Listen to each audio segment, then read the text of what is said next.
Indica heat ಆಗ್ತಾ ಇದೆ, ನೀರು ಕಡಿಮೆ ಆಗ್ತಾ ಇದೆ. ಒಂದೊಂದೇ ಹನಿ ಡ್ರಾಪ್ ಲೀಕೇಜ್ ಆಗ್ತಾ ಇದೆ ರೇಟ್ರ್ ಒಳಗೆ. ಬಿಚ್ಚಿ ಚೆಕ್ ಮಾಡೋಣ. ಬಂಪರ್ ಬಿಚ್ಚಿದ್ದೇವೆ. ಬಂಪರ್ ತೆಗಿಲಿಲ್ಲ ಅಂದ್ರೆ ಏನು ಗೊತ್ತಾಗಲ್ಲ. ಲೀಕೇಜ್ ಜಾಸ್ತಿ ಬರ್ತಾ ಇದೆ. ಲೀಕೇಜ್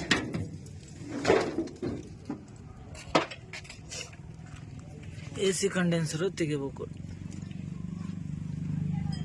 ರೇಟ್ರ್ ಹೊರಗೆ ತೆಗ್ದಿದ್ದೇವೆ.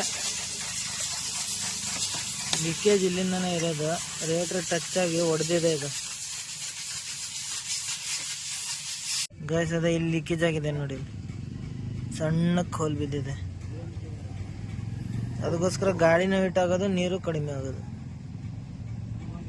ಲೀಕೇಜ್ ಬಂದ್ ಮಾಡಿಸಿದ್ದೇವೆ. ಪೂರ್ತಿ ಲೀಕೇಜ್ ಬಂದಾಗಿದೆ. ಫಿಟ್ಟಿಂಗ್ ಮಾಡೋಣ ಈಗ. ಅದನ್ನೇ ರೆಡಿ ಮಾಡಿಸಿರೋದು. ಗಾಡಿಗೆ ಫಿಟ್ಟಿಂಗ್ ಮಾಡಿದ್ದೇವೆ. ಪೂರ್ತಿ ಬಂಪರ್ ಗಿಂಪರ್ ಎಲ್ಲ ರೆಡಿ ಮಾಡೋಣ. ಫಿಟ್ಟಿಂಗ್ ಮಾಡಿ ಚಾಲು ಮಾಡಿ ಚೆಕ್ ಮಾಡೋಣ.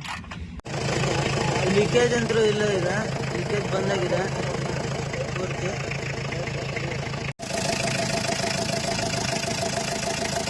ಗಾಡಿ ಕಂಪ್ಲೀಟ್ ಆಯ್ತು, ಲೀಕೇಜ್ ಇಲ್ಲ, ಪೂರ್ತಿ ಕಂಪ್ಲೀಟ್ ಆಗಿದೆ. ಲೈಕ್ ಅಂಡ್ ಸಬ್ಸ್ಕ್ರೈಬ್ ಮಾಡಿ.